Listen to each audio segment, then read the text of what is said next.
Ustadz, kami ini adik. Lalu kemudian bagaimana menyelesaikan kezoliman saudara kepada orang tua? Iya, karena kami ini adik, tapi kami takut. Iya, Ustadz, itu dia. Iya.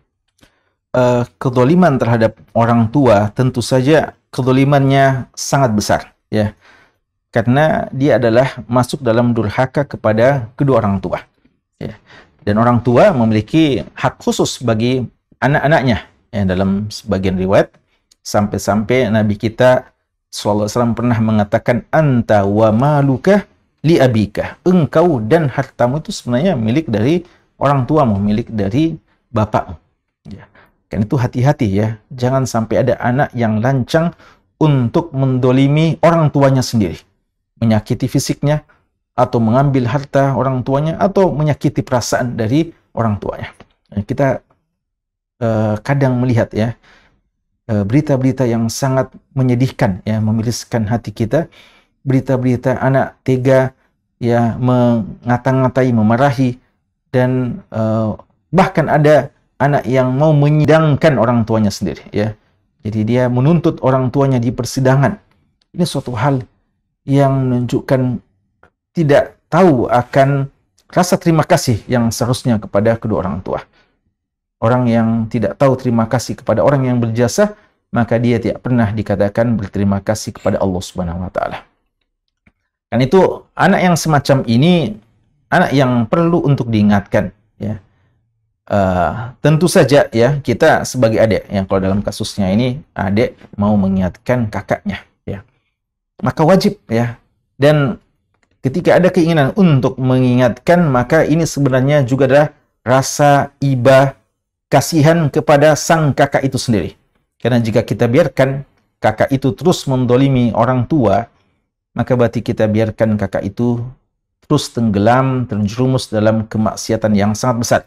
Dosa yang sangat besar yang kelak akan dia tanggung akibatnya di akhirat, bahkan di dunia sudah dia akan mendapatkan sebagian dari akibat buruk dari perlakuannya itu. Ya. Gimana cara kita ingatkan? Ya, tentu saja di sana ada fikih dalam bernasihat, ada adab-adab dalam bernasihat, dalam amar ma'ruf nahi mungkar, dan dalam mengingatkan.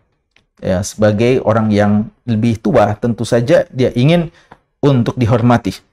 Tapi orang yang semacam ini, dia sudah tidak menghormati orang tuanya, ya. Maka ya, orang semacam ini memang juga sudah hilang kehormatannya dengan sendirinya. Namun tidak mengapa ya, jika kita melihat dia masih merasa patut dihormati, maka kita sebagai seorang adik tidak mengapa kita sampaikan dengan cara yang terbaik. Ya, kita ingatkan akan jasa-jasa orang tua kita, dan kita ingatkan akan bahaya dari perlakuan-perlakuan durhaka dan berbuat zalim kepada orang tua kita. Dan kita doakan ya kakak kita yang seperti itu. Jadi sekali lagi jangan didiamkan. Jika kita sebagai adik tidak mampu untuk melakukannya, artinya kita mungkin sudah usahakan, tapi si kakak karena merasa lebih tua atau mungkin merasa lebih tahu, lalu tidak mau mendengarkan nasihat adiknya seperti kita, maka di antara jalannya kita mencari orang-orang yang mungkin kita anggap sang kakak itu mau mendengarnya. Ya, mungkin di sana ada gurunya, di sana ada paman kita, ada tante kita, ada orang yang dia mau dengarkan arahan dan nasihatnya. Kita minta tolong kepada mereka-mereka untuk mengingatkan dan menasihatkan kakak kita. Ya. Ini sebagai bentuk cinta yang hakiki kepada kakak kita, sekaligus juga sebagai bentuk pembelaan kepada orang tua kita yang memang harus kita selalu junjung kehormatannya, sebagai bentuk pengagungan terhadap perintah Allah Subhanahu wa taala. Karena Allah Subhanahu wa taala selalu mengagungkan urusan orang tua. Setelah Allah Subhanahu wa taala memerintahkan kepada ibadah, kepada tauhid, dan untuk tidak syirik, Allah selalu mengingatkan akan pentingnya kita berbakti kepada kedua orang tua dan tidak mendurhakainya.